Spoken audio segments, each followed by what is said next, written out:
Yo, what's up, everyone? It's your boy MiSFiT TV. We're back again here with another one of those MiSFiT TV interviews. Who? And today, I got a special guest, a very special guest to me, a special guest to y'all, hopefully for the listeners. I call him Big Inna.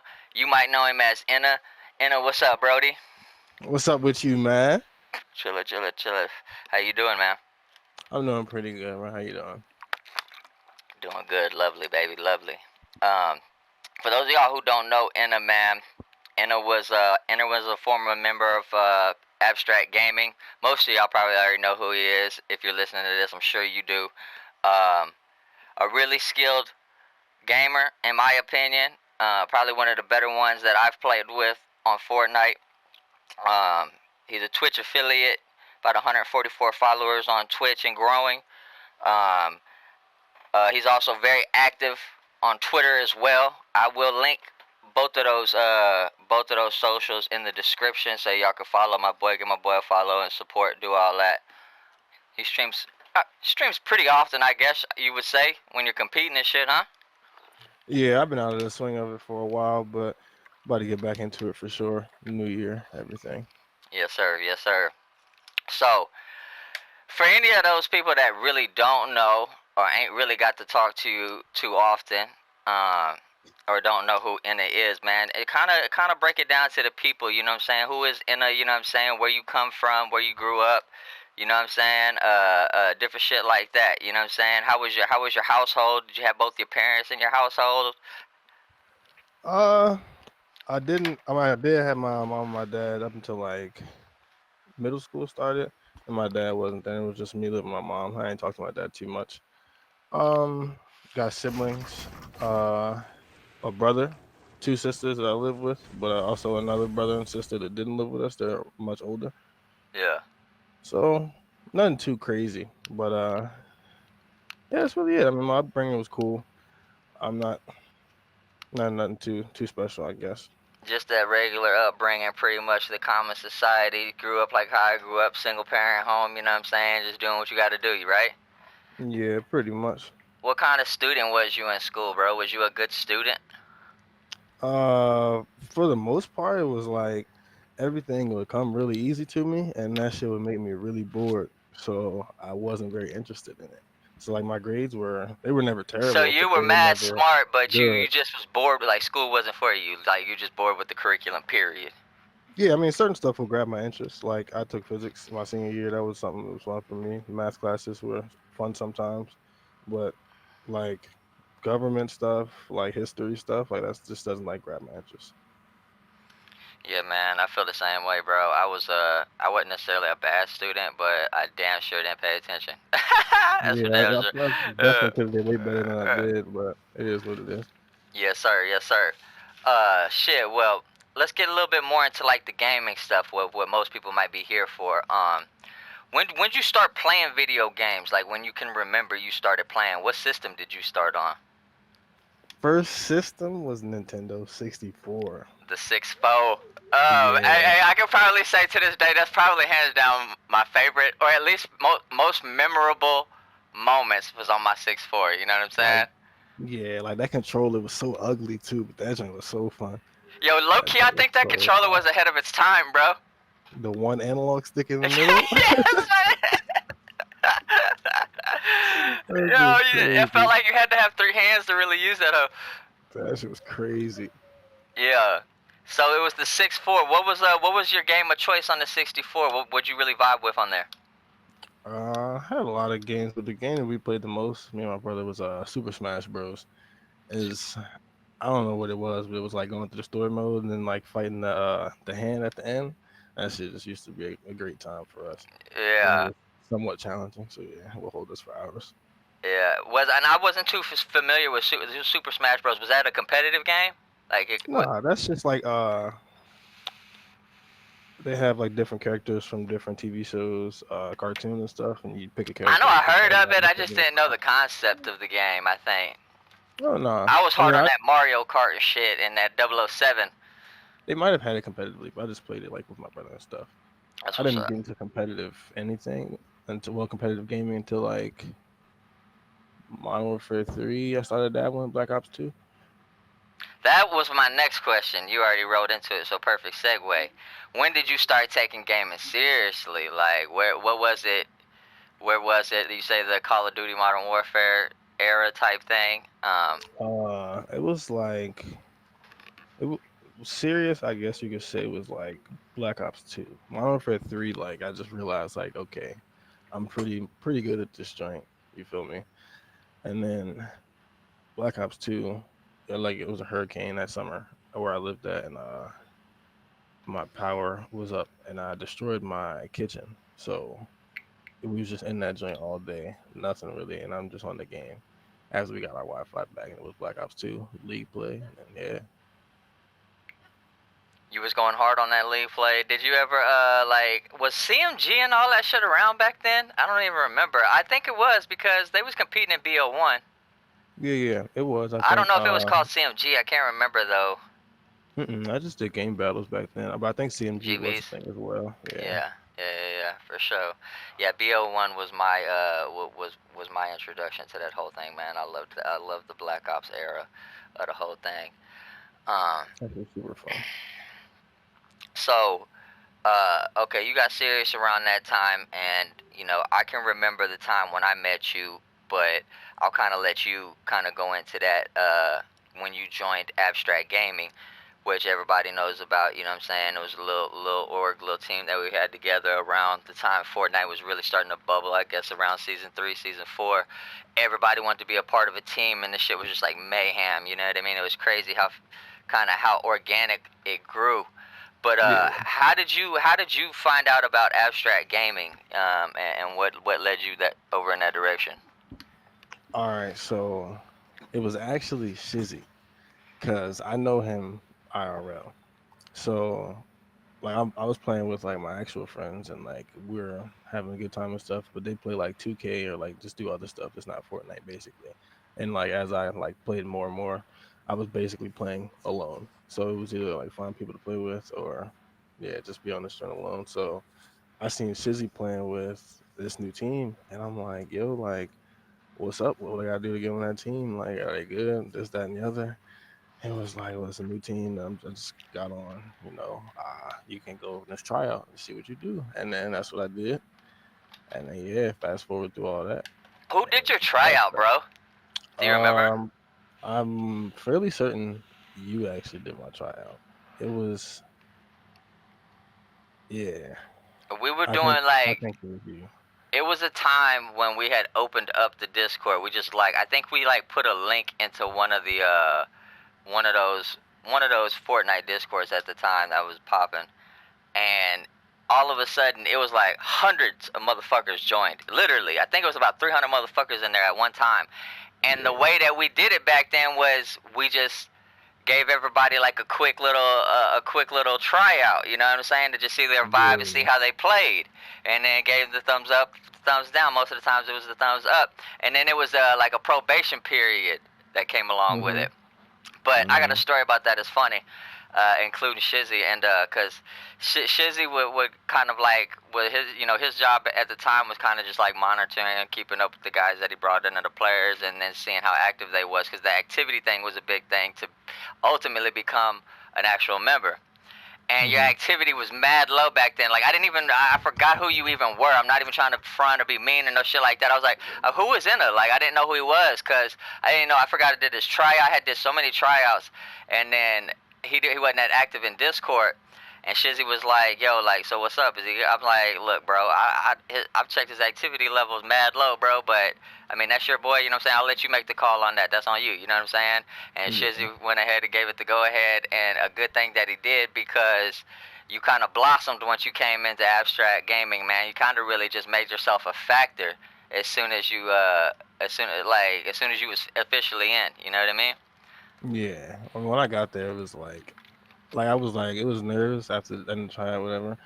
But then I remember my tryout in like the last game, we was in Shifty, and I might have been like it was two people alive, or like I might have been the last one alive, and I hit like 5 headshots in a row, like ringing off on like 3 people, and I was like, yeah, like there's no way I didn't make this team, bro. Like I'm nice at this joint. And then when we got in and we started running like the practices and stuff, Mhm. And like I was always like hanging up at the top. I was like, yeah, like I'm not even worried.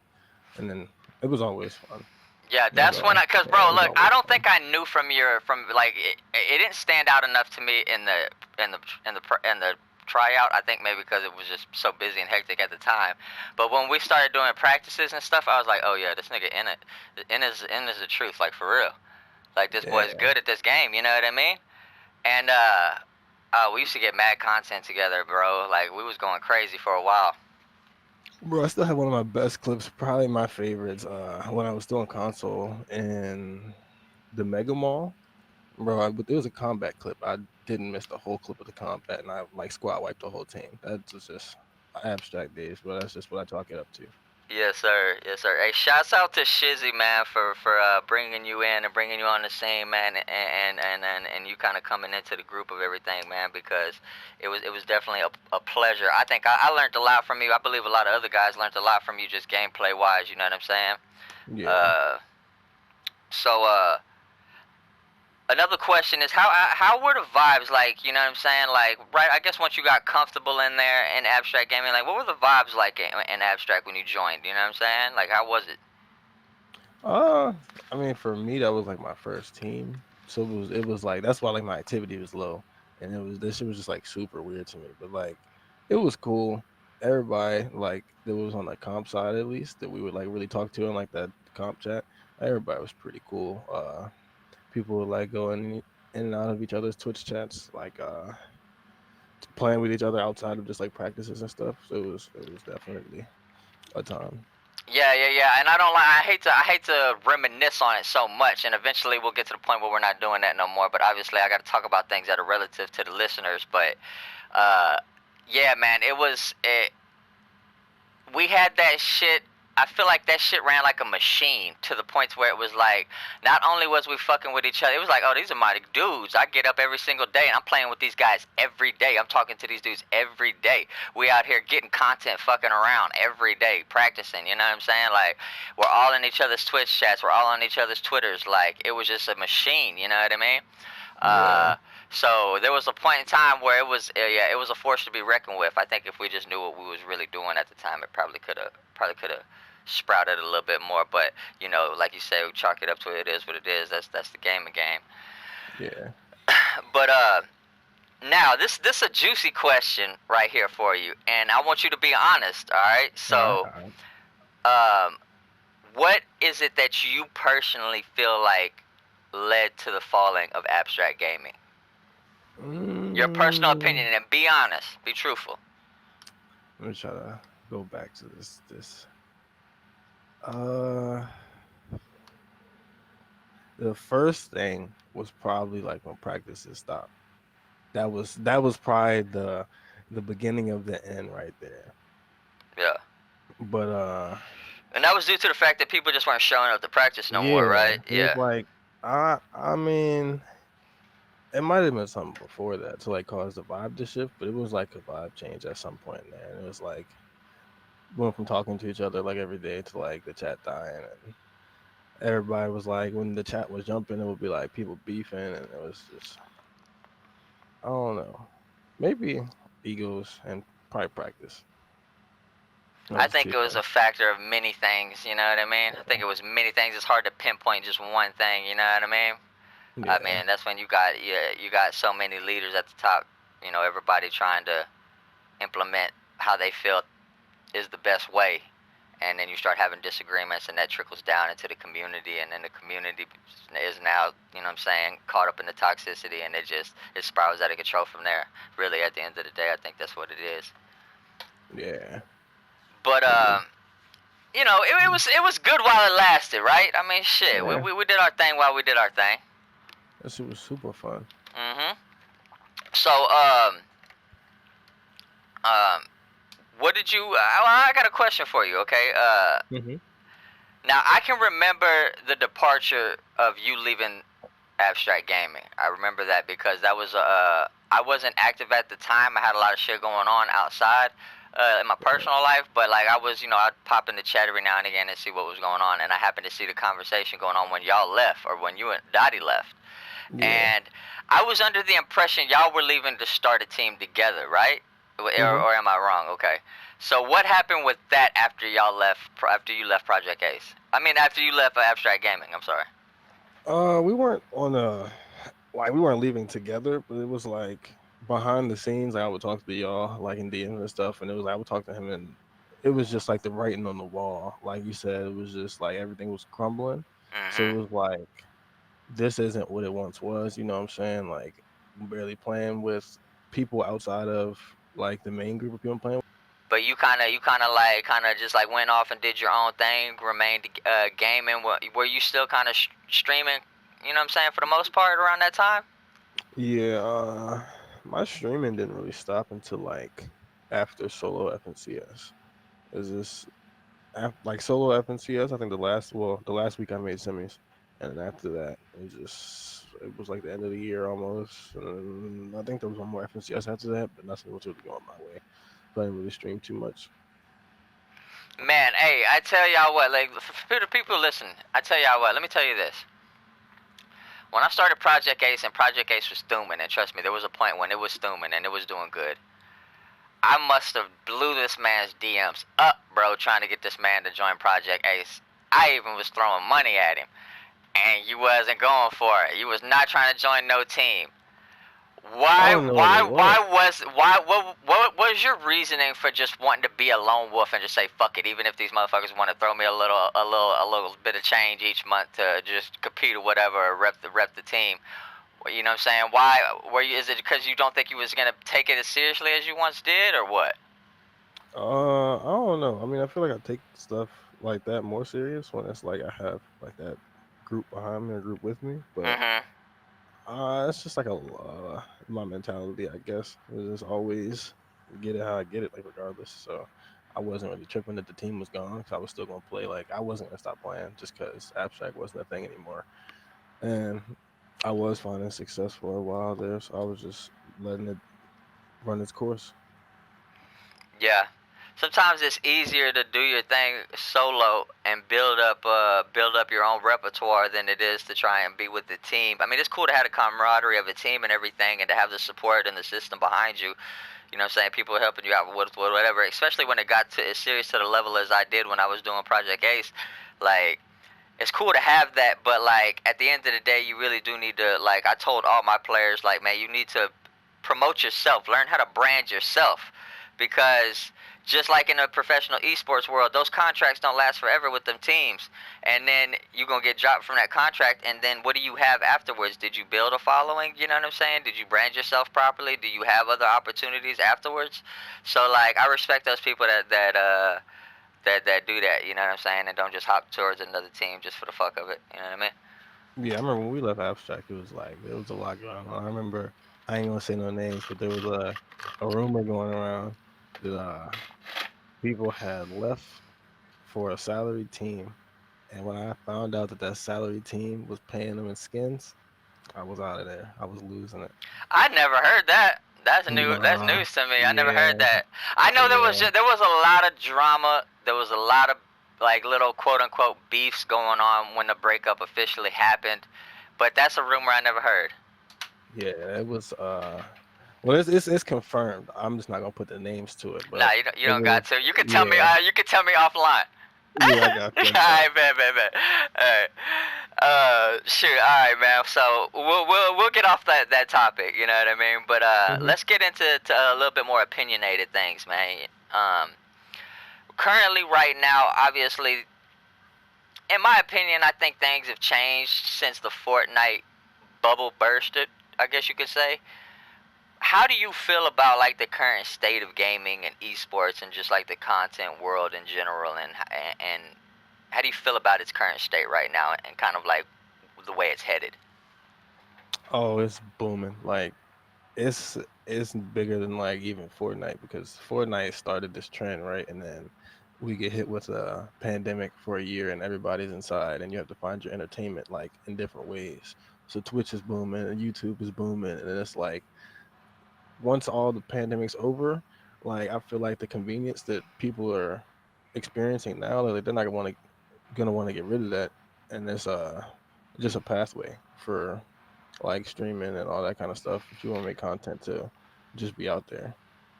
Yo, I wasn't gonna get into this, but it's funny that you mentioned it, right? The pandemic. Like, the pandemic really, I think, is changing the fabric of society and the way that we operate on a day to day basis, okay? 100%.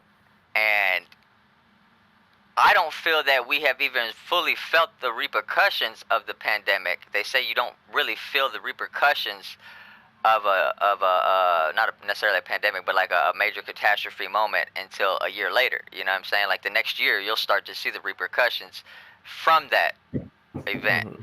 You know what I mean?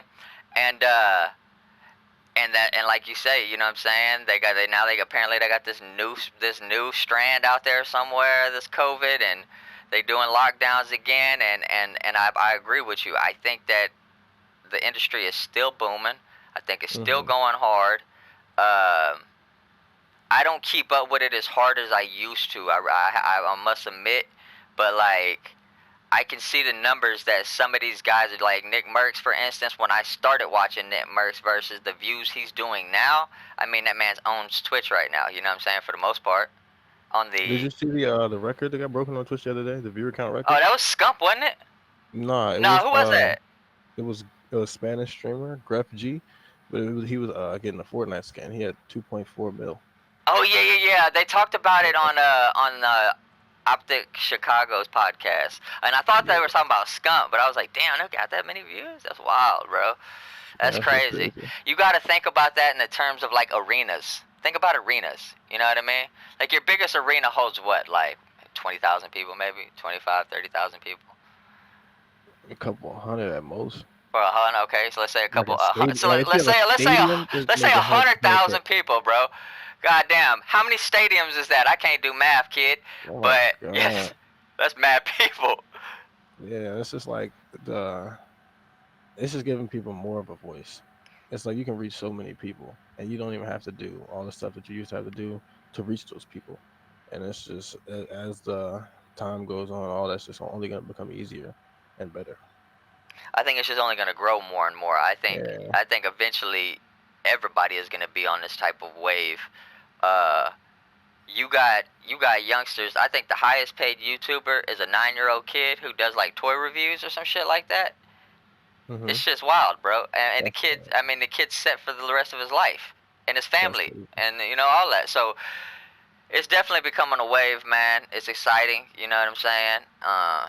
To see it develop, bro. And I hope everybody that I have fucked with in the past has been involved in it, continue to do it. You know what I mean? Because for the most part, most of the people I fucked with had some type of talent and could do something with the shit. You know what I mean? Yeah. So It's just nice to see like that. It's actually like a somewhat viable path now. I mean, I'm coming up like I was up like the only big YouTuber I watched was like Chris Smooth. for real. Yeah, like I can't even remember like big YouTubers I watched back in the day. Well, actually, no, they were like the big Call of Duty ones, like only YouTubers Who would was do your them. influences growing up on the whole content and the gaming shit that kind of almost made you kind of want to maybe stream or some shit like that? Uh,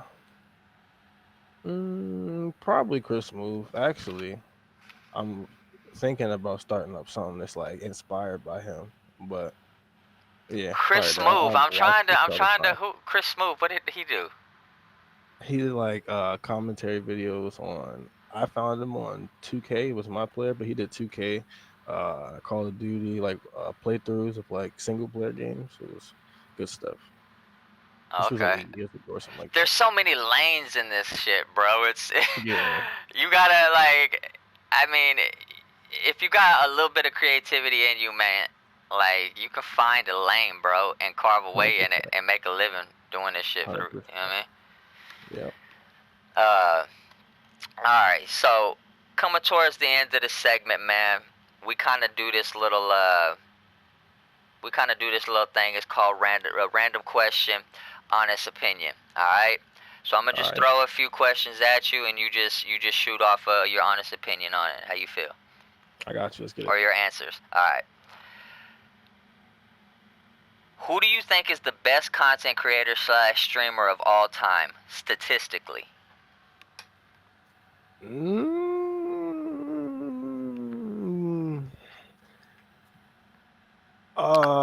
maybe I want to say I want to have to give it to Fortnite because, like, as far as streaming goes, I feel like Fortnite blew up streaming, like in general. I know So I mean, you could easily say, content creator, like individual. yeah, I'm saying you could easily say like Ninja, but Oh, like Ninja. Okay, yeah. I would much rather go with something interesting. So I would say like Daquan or Okay, Hamlin, and they yeah. had like the big stream presence. Like content was wonderful, and I feel like they impacted a lot more people than what that number show anyway, because they just I had great agree stuff. with you. Yo, I used to watch Hamlin's a lot, bro, and Hamlin's was so fucking funny to me, bro. Like Yeah, like they just it wasn't a time impacted. I'd watch his shit and the motherfucker didn't have me laughing. You know what I mean? And That's he what I'm was saying. nasty at the game too. Yep, that's what I'm saying. It was just I like. I mean, Ninja was like the face of it all, but But like, because they didn't have that yeah, business mindset like Ninja had, you know what I'm saying? Ninja yeah. capitalized on the opportunities. But that's also why I feel like their content was a little bit better than his. Like, even though he was bigger on the money side of it. Yeah, he had to be clean cut, you know what I mean? Yeah, yeah. Yeah, okay. Good answer. Good answer there. That's probably what I would have said too. Uh, alright, I got another one for you. This is a good one. This is a good one. All right. Best Fortnite controller player ever.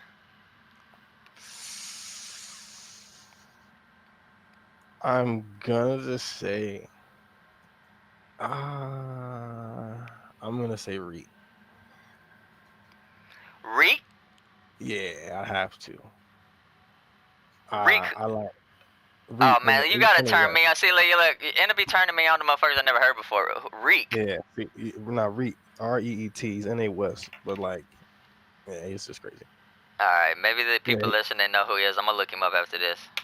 yeah, he plays now. He not well. I mean, he just dominates West, but gets dominated by like the top players. But he definitely plays this like cross regionally anyway. He's just pretty nasty, and his mechanics are insane. What's up? That's what's up. That's what's up. Y'all go check him out. I'll look him up. I might even link his shit in the description or something. Shout him out or something. Turn y'all on to some game. Alright, next question. Alright. Top three in order. Alright. Mm-hmm. Greatest basketball players of all time. Your top three in order. Michael Jordan Michael Jordan. at the top. Okay, Alright. and then we can put we can put LeBron number 2, and Okay. then we can put Kobe number 3. I figured this was gonna be like I had this I had this whole question structured to where like I was gonna make you pick them in order, them three in order, and you just happened to name those three. That's just funny. It's like I really want to put LeBron at 3, just like yeah, forget LeBron's at 3, Kobe at 2, just personally, but realistically, it's Ooh, probably LeBron at 2. ooh, that might ruffle some feathers there, but who knows? You don't like Anyways, the blocks? I think that people would agree with you, but then you get a lot of these old schooler players too. You know what I'm saying? They'll be like, oh, well, you can't forget about this and this and that. But overall impact and stats, man, I agree with you. I think those are the top three best to ever do it. All right, let's roll into this next question. Mm-hmm. All right, this is kind of for this is kind of like question that I've gotten before in the past, and like, you know, I've given my opinion on it, but you can give your opinion on it, you know, because I know people want to know. There's a lot of people out there want to know what is the most effective way to grow as a streamer. Uh, uh, Consistency you gotta have, and you gotta have something that's like to bring the people in, whether that be like a title, a clickbait, something like that, or it'd be like your personality or something once they get there. But you gotta have something to either get the people to you or to make them stay once they get there. Well said, simply said, and it may seem like a simplistic answer to a complicated question, but it's really that simple. Just turn your motherfucking stream on and stream. Have personality. Learn how to market yourself. You know what I mean? And Yeah. figure out what your crowd is. You know what I'm saying? There's a crowd out there for everybody, bro. Trust me. Motherfuckers is out there listening to people make sounds and shit. It's weird. Mm-hmm. Uh, all right. Next question. Getting a little deeper here, man. A little All right. deeper. A little bit more, a little bit more philosophical type shit. What's one thing you think this world needs the most, from like a humanity standpoint? Mm, mm, mm, mm. Uh, Focus. Like, Focus. Elaborate. like, there's really no direction. As for like a humanity as a whole, we have no direction. So Mhm. like that would be a nice thing to have because we're working towards a lot of things, but like there's no real end goal, and there's no real like even direction people are pushing it in, but like just pushing the limits of whatever stuff is. I feel like focus on what's important and what's not, and that'll help other stuff work your stuff out. I like that. Focus on what's important and what's not, man. That's a big Yeah, thing. That's a big thing that fuck people over in life, bro. Is they get focused on the wrong things, man. Just because it might bring some temporary pleasure, or they might think it's the thing at the time. You know what I mean? Sometimes you gotta sit your ass down and you gotta really think about values and what's more important. You know what I mean? Uh, and I know people just get just stuck up in life. It's tough right now. It's rough out here for people, man. We get it, bro. Pandemics going on. Places are shut down. Motherfuckers can't get work. Unemployment is sky high. Homelessness is sky high. You know what I'm saying? Everybody, you know, we're worker ants. Motherfuckers is just working for the next paycheck. You know what I mean? That ain't no way to live. You can't be creative like that. You can't enjoy life. You can't, you know, you can't even fucking get outside yourself long enough to be able to do something to make a difference in humanity. So that's kind of almost really uh, a set up question, to be honest with you. But yeah. good answer. All right, man. Last question, bro, and then we'll wrap it up right here, man. Best advice for the youngins who are coming up that want to make a living in this gaming shit or this content creating shit. What's your best advice for the youngsters coming up now? Uh, work smarter, not harder. That's probably the best thing I could say. It'll entail a lot of different things. Like just because you're putting in 12 hours on the game, don't mean like you spent your 12 hours the best way possible. Like that, like it's just other ways to improve besides just playing the game 24/7. Even though this is the game we need, you stream whatever content, whatever. But there's even if you're streaming or you're making content, a lot of that stuff or a lot of stuff goes into that off stream, Big and a lot facts. of time goes into that off stream. You got to be willing to put that time in. Put that time in. Master your motherfucking craft, ladies and gentlemen. That's all it is, really, what it comes down to the end of it. You need to be a master of your craft if you really want to make a living doing this shit. Don't think just because you play the game 12 hours a day and you're cracked at it that all of a sudden you deserve a contract and FaZe needs to come pick you up. It don't work like that, Playboy. You need to build a brand for yourself. You need to build an image. You need to build a following. You know what I'm saying? You need to learn how to market yourself. Learn how to keep. You know what I'm saying?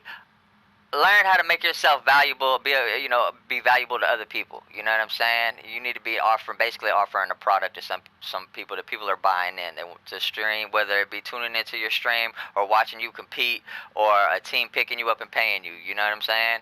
Like, you need to Yeah, offer value at the end of the day. That's really what it is. if you But don't offer value, they're not gonna take you over the next man. big facts, because competition is fierce out here in these streets, and the Yep. shit's only getting harder. Um, but hey, Anna, I appreciate you, my boy, for coming on here, man, and doing this little interview thing I got going, man. We're gonna continue to do this shit. We'll probably have you back sometime in the future, man, to check in with you and see how things are going. Uh, Again, if y'all don't follow Anna already, I'm gonna have his links in the description. Y'all make sure to follow my boy, man. He's a good dude, man. A few words, but he's straight to the point. You know what I'm saying? You Uh, already know. yes, sir. Hey, big salute to you, my guy, man. Thank you again for doing this, brother. No problem, man. Thank you for having me. Yes, sir. GG's. All right, y'all. Y'all make sure y'all tune in for that next time on Misfit Interviews. Who? Let's go.